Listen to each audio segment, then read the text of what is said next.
Adik. Cik penat. Cik gimana tadi?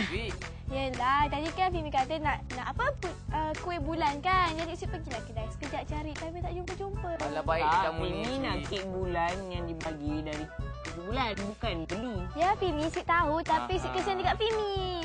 Itulah tengok kawan kamu tu baik tu Mi. Fimi tak dapat kek bulan daripada 7 bulan.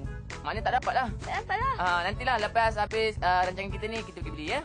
Yelah, tak lepas lah kita dah sekarang. sampai penghujung rancangan. Kita jom teruskan dengan kawan dulu. Ya. Jadi Kalau kawan. kawan kat rumah tu, sediakan pen dan juga kertas. Hmm. Kita saksikan soalan kuis minggu ini. Ya. Berikan tajuk kisah yang diceritakan oleh Puteri Bulan pada hari ini. Apakah pengajaran daripada kisah yang diceritakan oleh Puteri Bulan?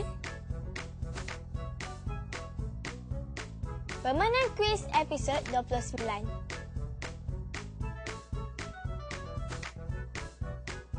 Kawan macam mana soalan kuis tadi senang kan? Kalau senang tunggu apa lagi? Hantarkanlah cepat jawapan tu dan sekarang ni jom kita saksikan hadiahnya. Saksikan. Saksikan. Pemenang kuis akan memenangi hadiah-hadiah berikut. Akaun simpanan, Jairo atau Jairo I, sumbangan Bank Simpanan Nasional.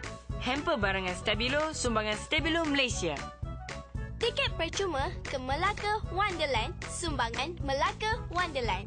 Kemeja tea dan voucher kelas percubaan percuma, sumbangan Da Vinci Creative Kids. Package eksklusif barangan Aso, sumbangan Galeri Ilmu Sendirian Berhad. Voucher langganan majalah bulanan Bintang Kecil dan e-baca, sumbangan grup Karang Craft Majalah Sendirian Berhad. Barangan Cenderhati, Gempak Stars, sumbangan Art Square Creation Sendirian Berhad. Syarat penyertaan adalah seperti berikut. Hantarkan jawapan soalan kuis ke Itulah dia. Itulah dia. Jadi kawan-kawan, kalau kawan-kawan nak dapat hadiah, kena jawab soalan tadi ataupun hantar karya, hantar email. Ya, tapi kena maklumat lengkap tau, pastikan. Jadi kalau kawan-kawan nak jumpa Fimi, Sweet dan juga Bas lagi, macam mana? Bolehlah melayari laman web kami iaitu www.kidsantu.tv ataupun bukalah Facebook Kids Antu.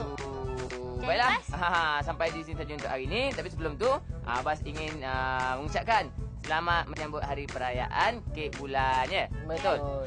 Kepada kawan-kawan kita yang menyambutnya. Kita jumpa lagi minggu hadapan hari Jumaat jam 7 pagi hanya di TV2. Jumpa lagi kawan.